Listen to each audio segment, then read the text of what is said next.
Ndagusuhuje wowe udukurikira. Nitwa Kari. Uyu munsi tugiye kuganira ku bintu 10 ukwiriye kwirinda gukora igihe watashye ubukwe. Ubundi mu muco nyarwanda, ubukwe ni abantu. Nta gishimisha abacyuje ubukwe nko kubona abantu babutashye ku bwinshi ndetse bishimye. Gusa kandi usanga hari abataha ubukwe bakananirwa kwifata neza mu kinyabupfura gikwiye. Mbese nyakibi yawo ntirare nako ntiyirirwe bushyitsi. Reka turebere hamwe ibintu 10 bidakwiye kukugaragaraho igihe watashye ubukwe, waba watumiwe cyangwa uri umuvomyi. Icya mbere kidakwiye kukurangwaho ni ukunywa cyane. Aha birashoboka ko mu rungano rwawe ntawe uguhiga mu kunywa, ukaba ari wowe unywa iza yose. Ndetse iyo wicaye mu kabari, ukaba uba wamaze kwirenza rawundi 3, mu gihe abo muri gusangira aribwo batangiye kwaka ka kabiri.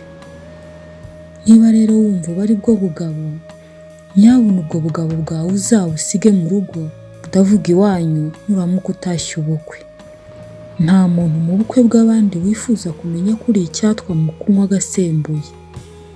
Ntuzabyerekanira ahandi. Ntibigukwiriye namba kuba ari wowe wasiga umugani mubi mu bukwe bw'abandi, kabone n'iyo bwaba ubwawe. Icya kabiri rero kidakwiriye kukuranga igihe watashye ubukwe bw'abandi, ni ukwihutira kwiyarurira utanze abandi. Mu gihe cyo kwakirwa cyangwa kwiyakira mu bukwe bwinshi bw'ubu, usanga abantu baba bagenewe kwiyarurira, mbese bya bindi byitwa self service. Mu gihe rero watashye ubukwe nk'ubu, biguha uburenganzira bwo kwirukira ahari amafunguro, hamwe bita kuri buffet, ugenda uca ibiti n'amabuye, ukandagira abantu kandi utari wanagerwaho. Iyi ni ingeso mbi idakwiye imfura. Jya wiha akabanga, ntumere nk'aho iwanyu utarya. Buriya buri muntu mu bukwe aba afite igihe yateganyirijwe ari bwarurire ibyo kurya, hakurikijwe aho yicaye ndetse n'uko ba nyir'ubukwe babuteganyije. Buriya rero biba byiza iyo utegereje igihe cyawe kikagera. Ibi bigufasha kudasiga umugani wa wundi ugutera kwibazwaho, mbese bakibaza niba udakomoka kwa ngunda. Icya gatatu ukwiye kwirinda rero igihe watashye ubukwe, ni ukwambara imyeru. Na rimwe ntuzigere wambara umweru, mbese wa mwambaro wererana cyangwa ubonerana, mu bukwe bw'undi mukobwa cyangwa umugore mugenzi wawe. Ubundi uko byahoze mu muco w'abazungu, umugeni wenyine niwe wambara umweru. Wenda uzambara umweru niba uri kuri misiyo yo kwiba umugeni umukwe we, naho ubundi ntukwiye kuzambara umweru na rimwe pe. Buriya umweru usanga ari ibara ry'umugeni. Abatumirwa bose baba bakwiye kwambara andi mabara ukuyemo umweru. Nawe rero uzirinde kwambara imyenda y'umweru igihe cyose utashye ubukwe.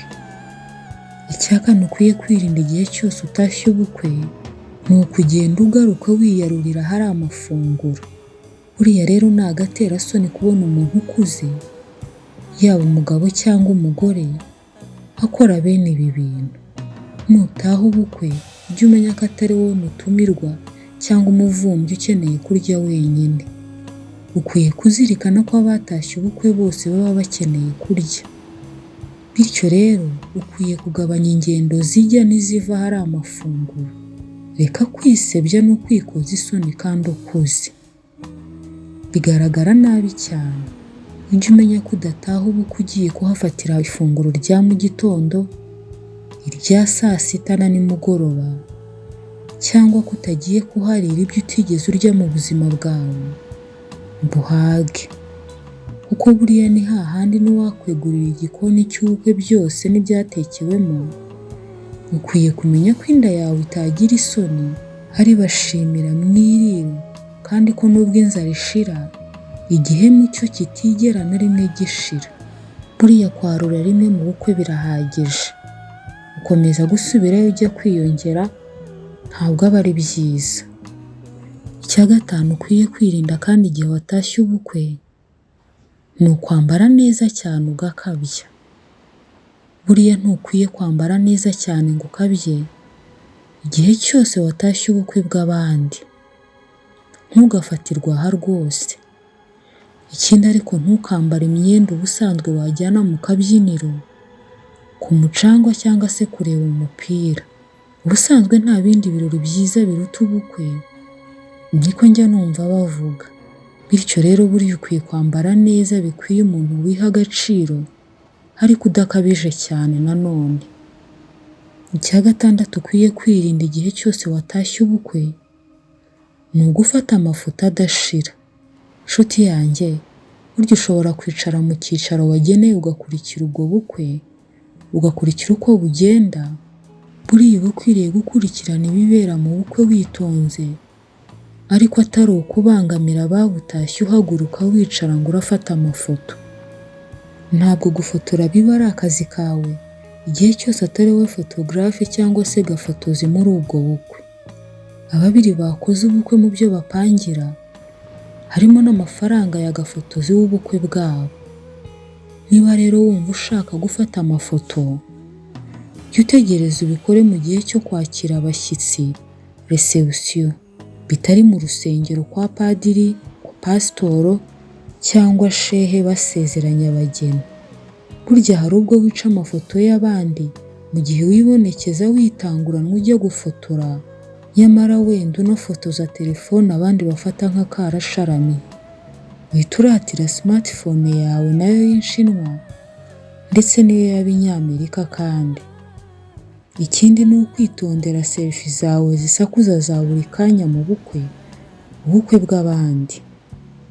Ubusanzwe niba umutima wawe waratwawe na selfie, bimwe mbonana bari benshi b'iki gihe, ujye ujya mu cyumba cyawe wifotora amafoto 100, nakubwira iki rwose.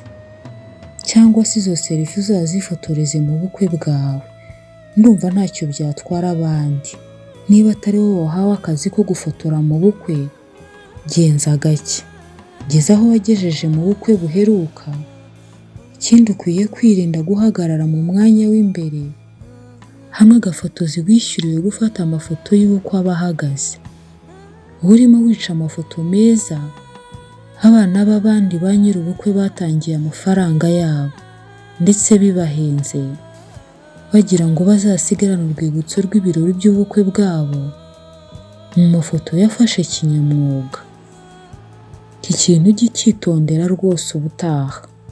Icya karindwi ukwiye kwirinda igihe cyose watashye ubukwe bw'abandi, ni uguhinduranya ibyicaro bya hato na hato.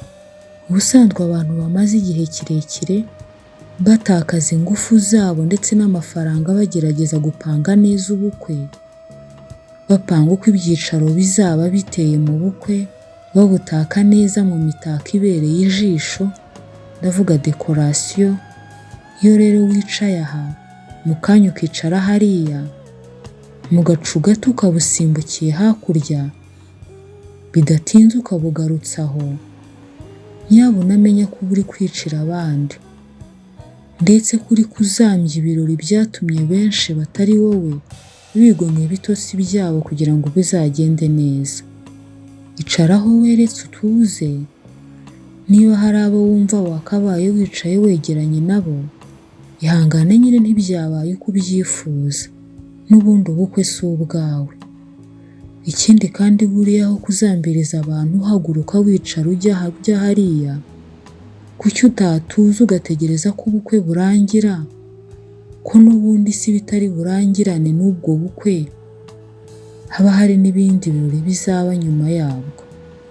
Ikintu cya 8 rero ukwiye kwirinda igihe cyose watashye ubukwe bw'abandi, ni ugusakuriza DJ no kumutezaho akavuyo, kuko udakunze umuziki arimo gucuranga. Menya ko ubukwe watashye atari ubwawe.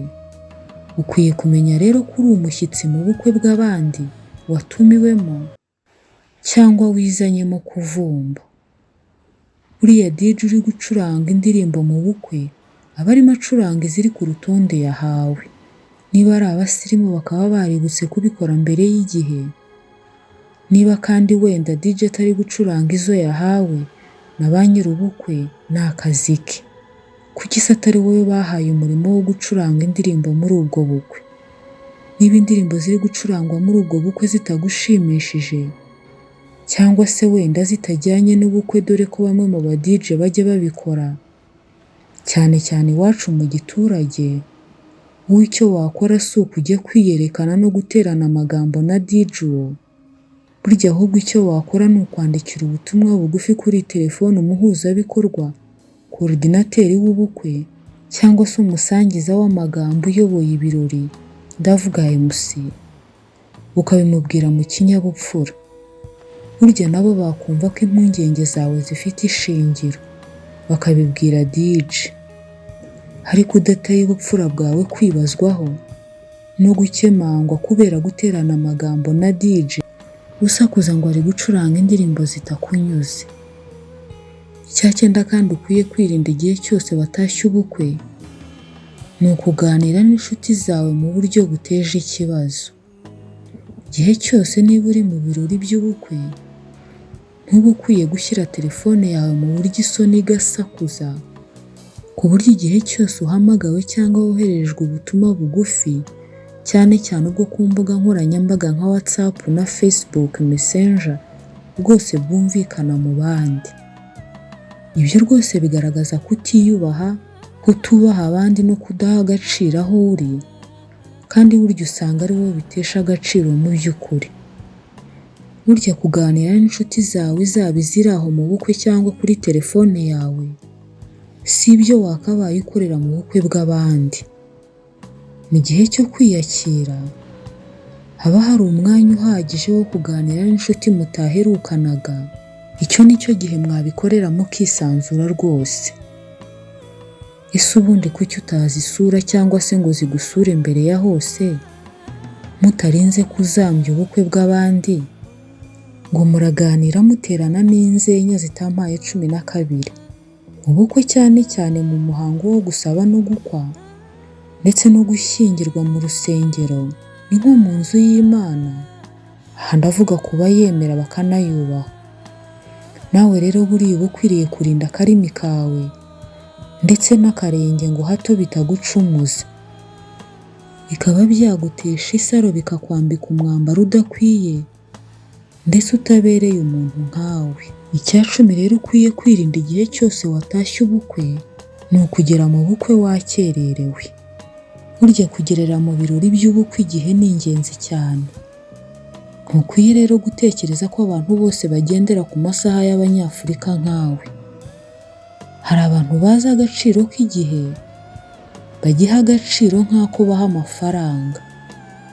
Wivuga rero ngo igihe cyagenwe ndarenzaho udusaha 2, burya niba utiyubaha ukaba utubahiriza igihe, menya ko aho isi igeze hari abasigaye bafite indangagaciro zo kubaha igihe, kandi bikaba byarabagejeje ku iterambere no mu buzima busanzwe. Ureke urwo rwitwazo rw'amasaha y'Abanyafurika cyangwa y'Abanyarwanda benshi bitwaza. Kuri iyi ngingo rero biba bibi cyane iyo utubahirije igihe, cyangwa ugasanga ntiwitabiriye ibirori, ahubwo ukahagera mu gihe cyo kwakirwa, reception. Rwose ibi bigaragara nabi ndetse bikakwambika isura itari nziza. Ibi ni byo bintu 10 twari twabateguriye ukwiye kwirinda igihe cyose watashye ubukwe, nubwo atari byo byonyine. Baye hari ikindi wumva tutavuze kandi nacyo ari ingenzi, wakitwandikira muri komenti, cyangwa se n'ikindi cyifuzo icyo ari cyo cyose wifuza kutugezaho. Wakoze cyane kudukurikira. Tukurarikiye gukurikira ikiganiro gikurikira. Komeza